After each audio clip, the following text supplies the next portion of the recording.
भाई एक एक सेकंड बहुत कीमती है, अगर कोई और हो तो आ जाओ, फिर बाद में मत कहना कि मैं ये है मेरे वो है।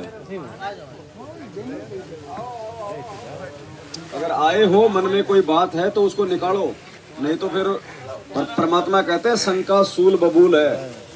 शंका जो है वो कांटे का वो होता है, वो कीकर का कांटा, वो आपको भक्ति नहीं करने देगा।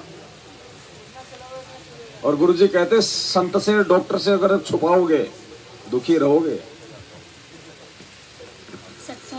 नीचे हाथ लगा कर, हाँ जैसे कि थोड़ा सा इसके नीचे हाथ लगा कर, हाँ ऐसे जैसे कि थोड़ा सा और के पास लगा। चंद्र बहन ने ये चाय राम का भोग प्रसाद बना के लगाया था, तो परमात्मा ने उनका भोग स्वीकार किया। तो बहन भाई मेरे मन में ये आया कि ऐसे भी होता है क्या, तो मेरे मन में दोष आ गया। तो इसमें तो मेरी गलती है, मुझे महसूस है। फिर भाई मैंने भोग लगाया परमात्मा को। फिर अगले दिन फिर मैंने सिंपल खाना बनाया, जैसे कि आपकी वीडियो देखी वैसे मैंने भोग लगाने के लिए परमात्मा के दरबार में खाना रख दिया और उसको ढक के रख दिया। और मैंने झाड़ू उठाया और आरती चला रखी थी, परमात्मा की नियम चला के बेड पे रख रखा था। और तो मैं उसे झाड़ू उठाया, पोछे की तैयारी कर दिया। जैसे कि मैं झाड़ू लगाने लगी, साफ करने लगी, तो परमात्मा की वीडियो वो वापसी इतनी देर हटती गई। तो मेरे को एकदम अचानक से ध्यान आया कि मैंने एक गलती करा, कमी हमारे में हो गई थी। तो फिर मैंने हाथ जोड़कर परमात्मा से क्षमा मांगी और परमात्मा की क्षमा मांग के फिर मैंने वो वीडियो गाड़ी में जाते जाते सुना, एक बार भी पीछे नहीं हुआ भाई। तो परमात्मा इस बात के लिए, परमात्मा कहते हैं जो मन में परमात्मा के ज्ञान लेने से पहले दोष आ जाता है तो उसे परमात्मा क्षमा करता ही नहीं।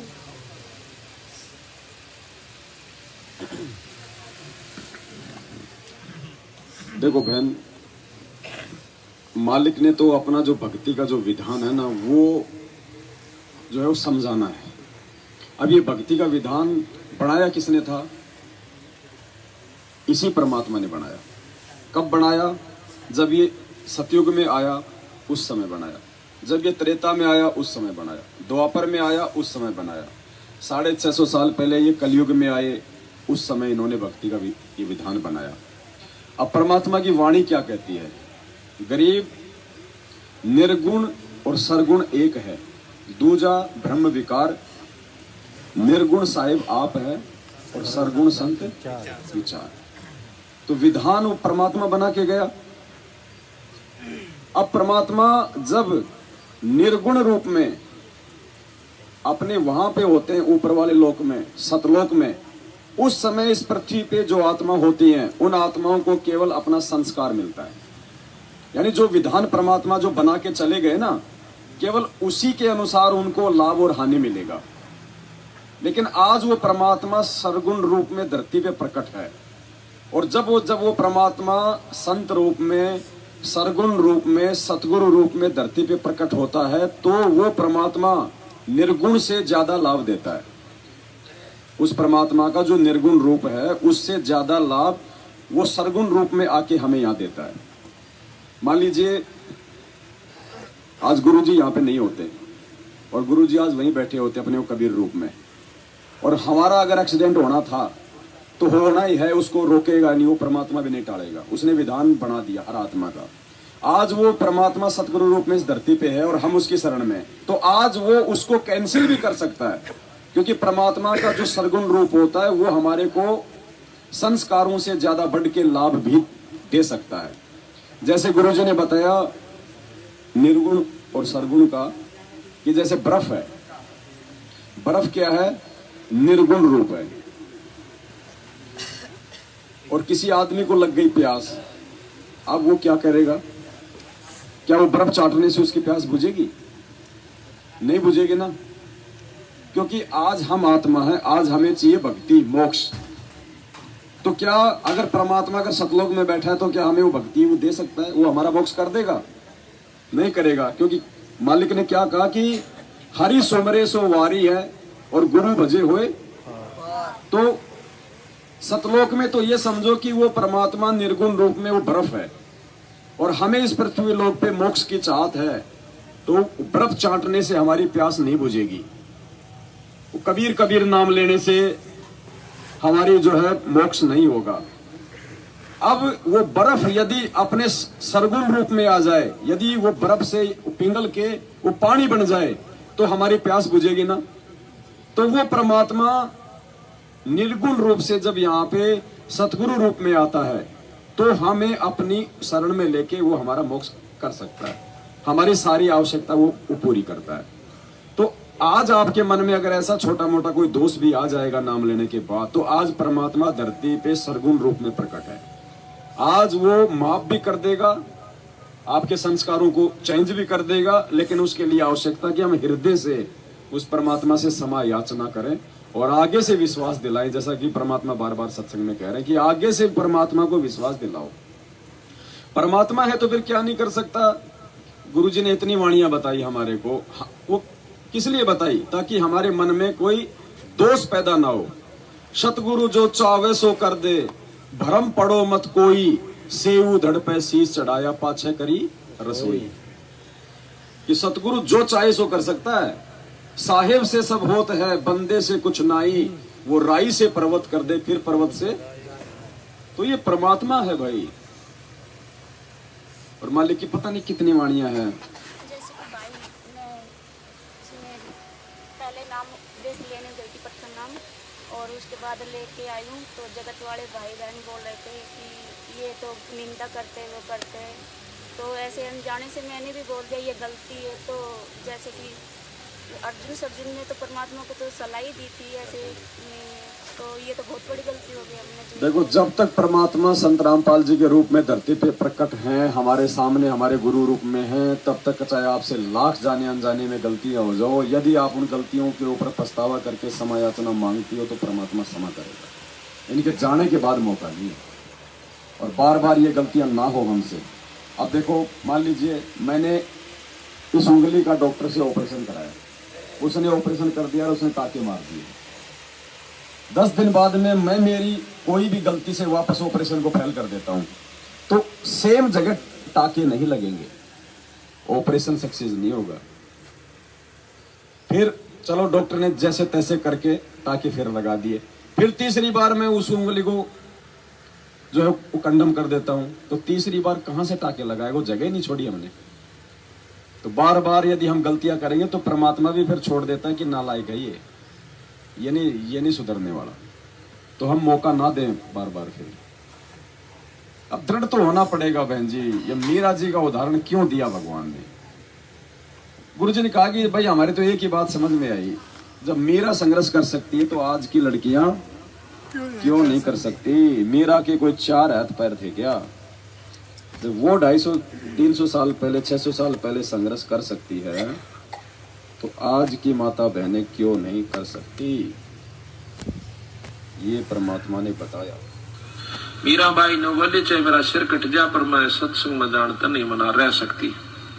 हम तो थोड़ी सी आंट को मान करके भी सत्संग से विमुख हो जाते हैं, ना हमें, लेकिन थोड़ा सा हिम्मत करनी पड़ेगी। किसी युग में कर लियो, करे सदेगी, करे सरेगा, चाहे इस जन्म में कर लियो, चाहे फिर कभी जन्म और कोई भक्ति का सूत बैठ जा तो फिर कर लियो। करना पड़ेगी हिम्मत, जैसे मीराबाई ने करी। भारत यह समझ में आई तो मीराबाई एक लड़की होकर और संघर्ष समाज से कर सकती है, तो क्या हम नहीं कर सकते? और क्या आज की लड़कियां नहीं कर सकती? वो लड़की कोई क्या रात थे उसका? मैं बात समझ में आएगी है, समझ में आ जाओ, सारा कुछ कर सकता। पर कबीर साहब का मार्ग और आसान है, वो तो घर में रह के समझ में आ सकती है, बाहर छोड़कर जान की हो सकता नहीं है, पर इतनी लगन लगानी पड़ेगी। बात समझ में आएगी, फिर संघर्ष दूर नहीं है।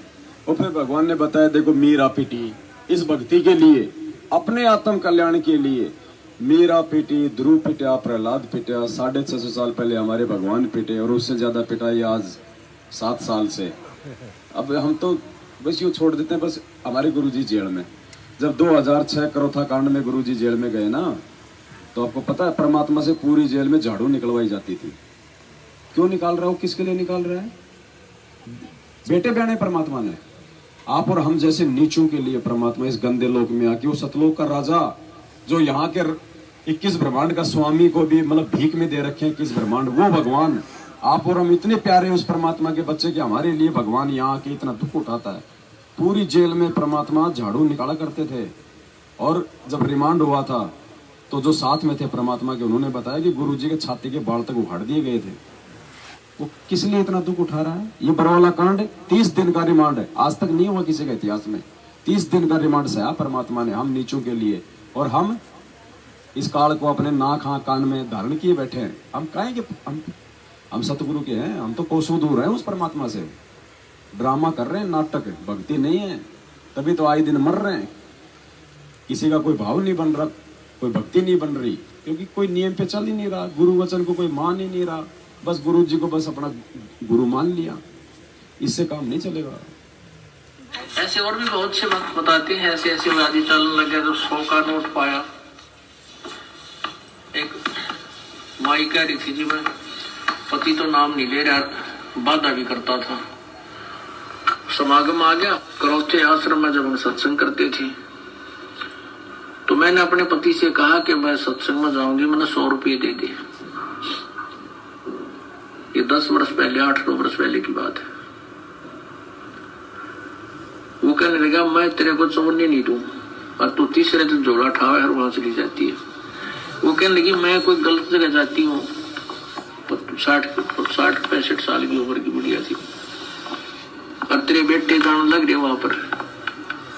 बेटे तो अपनी कमाई करे हो ले जाते किराया, मैं किराया मान ले उनसे मांग भी लूं तो नखरे करता है, क्योंकि बेटे अलग हो रहे हैं, उनसे थोड़ा द्वेष रखता है, उनसे कैसे ले लेगी, वहां जाओ भी नहीं। तो उसने कहा कि मुझे 100 रुपये दे दे। मैं बोला कत्ती नहीं जान दूं, और जाके दिखाइए आज तू। तो नहीं, मैं पैसा किराया दूं नहीं, तू जागी कैसे? वो कहने लगा मेरे द्वारा पैसा को ना। फिर आखिर में ये बहाना मिला उसने कि मेरे द्वारा 100 रुपये को नहीं। वो क्या कहती है उसकी पत्नी कि मैं तो बैठकर रोने लगी, जहां पूजा स्थल है रोने लगी है भगवान, देख कौन बनी। हम एक दूसरे के ऐसे बांध रखे हैं कि हम इनसे अब अपने भगवान के दरबार में भी नहीं जा सकते। आखिर में कहने मैंने ये सोच लिया कि मैं भी चाहती हूँ किसी पड़ोसन पर मांग कर मैं जाऊंगी। इतना दृढ़ निश्चय मैंने कर ही लिया था, लड़ाई होगी, बोलेगी, मार पीट लेगा और 2 मुक्के खा लेगी भगवान के नाम पे। ध्रुव पिटा, प्रहलाद पिटे, मीराबाई पिटी। ऐसे निर्णय होता है, ऐसे ही परमात्मा निकटाता है। इतने में बूढ़ा साइकिल लेकर जा था, गांव से निकला, सड़क थी अच्छी, जो दिल्ली के, ये पंजाब खोड़ की बात है, और वहां वो गया होगा सड़क के ऊपर आधा किलोमीटर, एक 100 का नोट ऐसे हवा में उड़ा, अगले साइकिल के अगले पहियों की ताड़िया में आके चिपक गया, और उसने रोका तुरंत साइकिल। 100 का नोट ताजा, उसकी तो घीगी बंद की, घबरा गया, उल्टा आया, आकर ने बोला ले भगवान, तेरे भगवान ने भेज दिया, तेरा 100 का नोट ले जा। और उसका जो है ना पसीने आ रहे, उसके बाद उसने मुझे मना नहीं किया। तो यहाँ परमात्मा कहते हैं पति भरता पग जमी पर जो जो धर है पावे, समर्थ झाड़ू देते है ना काटा लग जावे। पति भरता भूखी रहे, यानी पति भरता को, यानी सच्ची उस अनन्य मन से पूजा कर रही भक्त आत्मा को कोई अभाव होता है, किसी चीज की आवश्यकता होती है और वास्तव में उसकी आवश्यकता है, तो कहते हैं पति भरता भूखी रहे वहां समर्थ घर सोचे। ऐसे पति की स्त्री के, ऐसे पति की स्त्री के काल कर्म हो मोक्ष मोच। कहते हैं जैसी भक्त आत्मा जब दुखी होती है तो भगवान के दरबार में भी चिंता बन जाती है, और ऐसे पति की स्त्री के काल कर्म हो मोक्ष, जो ऐसे दृढ़ता के साथ, समर्पण के साथ, पूरे विश्वास के साथ भगवान पर लगती है, उसके नाम पर, कहते हैं उन्हीं का मोक्ष होता है, उन्हीं के पाप कर्म नष्ट होते हैं। कहते हैं नुक्ते ऊपर रिझ जाएगा रे कोट कर्म जल जा तुम्हारे। ये नुक्ते होते हैं जो हम लोग लाज और किसी परमात्मा के नाम पर ना किसी पति से, ना पत्नी से, ना पुत्र से कोई दबाव नहीं मानते अपने आत्म कल्याण के लिए, तो परमात्मा प्रसन्न होता है। परमात्मा कहते हैं मात पिता सुत स्त्री, मात पिता सुत सत्री, आलस बंधु कान, संत मिलन को जब चले ये अटकावे आण। मात पिता, बालक है, बेटा है, बेटी है, माँ बाप नहीं जानते सत्संग। जो 15-16 साल के 20 साल तक हैं वो माता पिता के अधीन होते हैं, और जो बुजुर्ग हैं वो जब बच्चे बड़े हो जाते हैं तो बच्चे बेटा बेटियां के अधीन हो जाते हैं, बेटे का अधीन हो जाते हैं, या फिर आलस, या फिर लोक लाज। जैसे आप यहाँ सत्संग में आते हैं, कोई ना कोई जरूर टकरा देगा, कहाँ चले, बेरा है सत्संग में जाते होगे, तेरा तो पाल कट रहा है, तीसरे दिन वहां बैठे रहते हो, तो इस तरह के श्लोक सुना देते हो। और आप जो ज्ञान में कमजोर है इन बातों से दबाव मानने लग जाता है, और फिर वो आना भी कम कर देता है, उसको ज्ञान नहीं है। इसके लिए परमात्मा कहते हैं कि मात पिता सुत स्त्री और आलस बंधु कांड। बंधु कांड माने लोक लाज, अपने मित्रों के वो कहे हुए व्यंग्यात्मक बातों से झिझक जाना। कहते हैं सतगुरु मिलन को जब चला ये अटकावा आण, ये आके आंट लावेंगे कि बेटा क्या माँ बाप या स्त्री ऐसी निकम्मी हो जाएगा दी बेबे, बस जी का झाड़ बन जाती है भगत के, या फिर लोक लाज, या खुद आलस कर दिया, फिर देखोगे, फिर अगले बार देखेंगे, सर्दी ज्यादा है, गर्मी घनी है। इनका अटकाया ना अटके जो सतगुरु दर्श को जाए, कहे कबीर सो संत है वही आवागमन सावे। कहते हैं नुकते ऊपर रीत जाएगा। ऐसे हम थोड़ी बहुत भगवान के लिए पापिटिया करेंगे, संघर्ष करेंगे तो हमारे निकटाएगा, और केवल बात बनाते हैं परमात्मा या कोई भी क्रिया पूरी नहीं हो सकती। जैसे अब यहाँ कौन आएंगे, वो आएंगे जो पूर्ण रूप से परिचित हो चुके हैं इस ज्ञान से। तो वही ये संघर्ष बताया परमात्मा ने। जब तक हम उस परमात्मा के लिए संघर्ष नहीं करेंगे तब तक परमात्मा निकट नहीं आएगा, और वही आत्मा मोक्ष प्राप्त करने के अधिकारी बताई परमात्मा ने।